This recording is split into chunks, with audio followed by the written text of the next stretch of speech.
May natanggap na po ba kayong binhi? Meron po pero hybrid. Hindi pwede sa tagulan. Yung pataba, meron na bang pinamimigay ngayon? Ngayon wala pa po.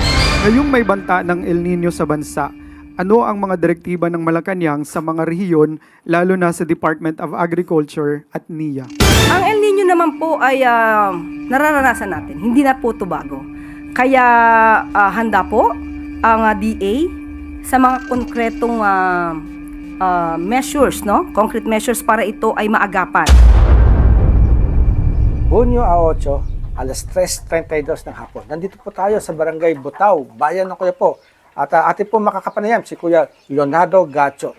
Magandang hapon, Kuya. Magandang hapon po rin po. Yeah. Si Kuya Leonardo Gacho ay isa pong magsaka. Tama po? Opo. Ayan. Kamusta po? Mayroon pa po ba kayong tanim o gagapasin na o magtatanim pa lamang kayo? Gagapasin pa lang yung palay ko. Nahuli po, no? Nahuli po dahil sa nasira yung Talavera River po. Yung pong siphon sa Opo. may Talavera River. Opo. So, tatanong ko lamang po, yung tulong po ng DA Opo. tungkol po sa binhi pataba. Itong kasalukuyang nakatanim sa inyo. Yung po bang tanim po ninyong iyan, nakatanggap po ng binhi at pataba mula sa DA? Nakatanggap po ng binhi po, pati pataba, pero yung pataba kulang po. Opo. Parehas silang kulang. Doon po sa binhi, bakit po nasabing kulang? Ilang kilo po ba ang natanggap ninyo?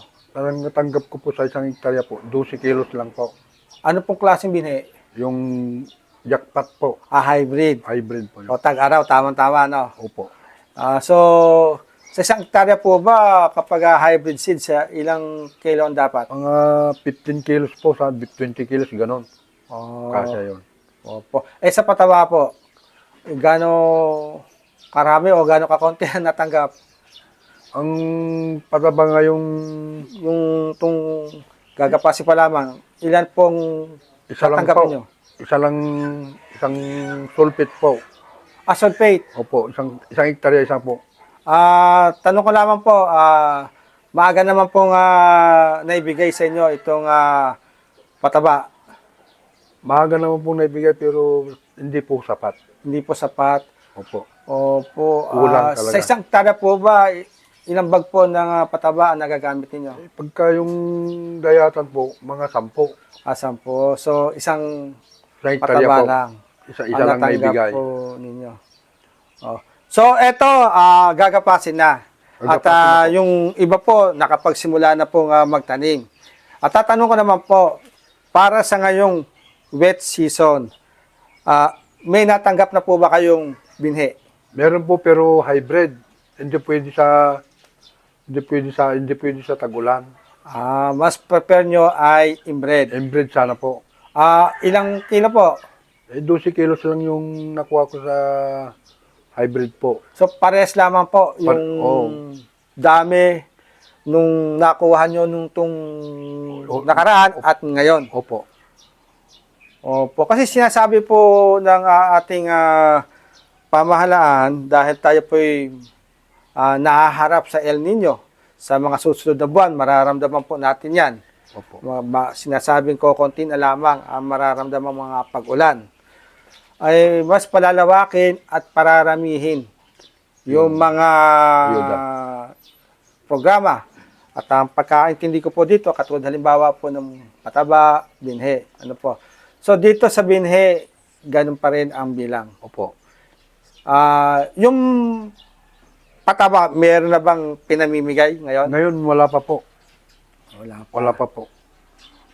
So hindi niya pa alam kung Hindi po ko alam kung kung ilan na naman yung may may bigay. bibigay. Sana po dadagdagan na yung ibigay nilang pataba para sapat naman yung ng kakainin ng palay. Opo. Ngayon pong tag-ulan, parang konti lamang po kinakalang pataba, no? Kunti lang po, pwede na yung 4, 5. Sa isang hektarya. Kaya, So, ito kung sakasakaling dadagdagan nila yung isang kawan, kung dadagdagan lang ng isa, kulang pa rin po. Kulang pa rin. Dapat yung gobyerno natin, dadagdagan ng ayuda yung mga magsasaka. Mga sa halimbawa, sa pataba po, mga ilang bags, isang hektarya. Kapag ganito, Ngayon tagulan. tagulan pwede na yung 5, Lima? 4, ganun. Oo. Ah. Mm, Pagkadayatan, mas marami yung kailangan. mhm. Mga 10 kapag kadayatan. Opo. Bukod po sa binhi, pataba, ano po nakikita po ninyong may tutulong po ng gobyerno sa inyo, lalo pat tayo'y makararanas ng El Nino? Marami ang dapat may bibigay ng gobyerno natin sa tulong ng mga magsasaka. Para matulungan ng magsaka. Opo. Halimbawa po ay, Yung mga number 1, yung mga yung pataba ganun. opo, Yung nabanggit na nga po natin, Pag-spray, pang-spray. pag-spray. Saka yung kulang yung, kung minsan kulang yung tubig, kailangan patayo tayo ng yung mini, Ay, po mga water impounding. opo. Mhm. Kagaya yung mga ibang baryo, meron naman tayong mga yung solar. Solar Opo. din. Ganun Opo. sana. Opo. Dito wala pang naipatayo dito sa dito sa Butaw eh. Opo. Dito sa Bambaname meron na. Opo. Yun. Okay, maraming salamat po kuya. Ay maraming salamat din po.